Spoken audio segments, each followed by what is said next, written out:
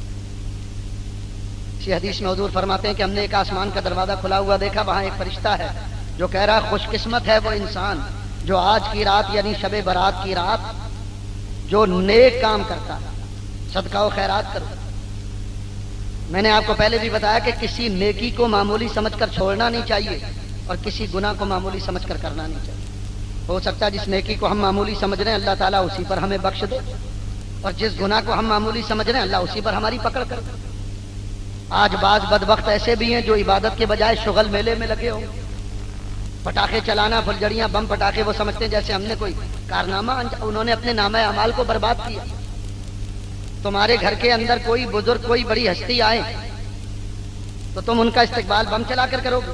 ارے بھائی اللہ تعالیٰ آج پہلے آسمان پر نزول فرماتا ہے اور ہم آج ہی رات بم چلا کر گویا اعلان کرتے ہیں کہ یا اللہ تو ہمیں بخشنے کے لیے آیا اور پروردگار عالم ہمیں تیری بخشش کی ضرورت ہی نہیں، ہم تو خود اپنے ہاتھ سے جہنم کی آگ جلا رہے ہیں۔ اسلام میں پٹاخہ چلانا، آتش بازی یہ حرام ہے، حرام ہے، جیسے شراب حرام ہے ویسے یہ حرام ہے۔ اور پھر یہ بھی یاد رکھو کہ آتش بازی یہ کافروں کا طریقہ. ہندوؤں میں ایک رات دیوالی آتی ہے وہ اس میں آتش بازی کرتے ہیں. عیسائیوں میں کرسمس کی رات آتی ہے وہ یہ کام کرتے ہیں. مجوسیوں میں نوروز کا دن آتا ہے وہ اس میں آتش بازی کرتے ہیں. اور آج اس مبارک رات میں بعض جاہل بدبخت یہ کام کر رہے ہیں.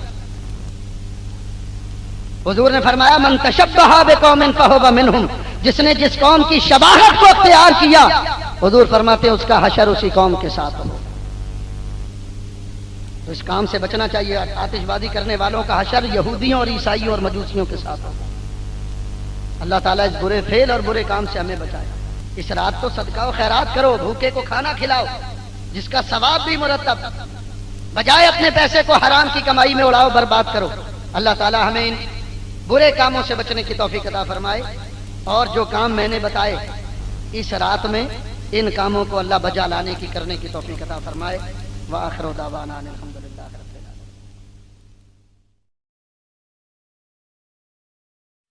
For more videos, you can subscribe our channel.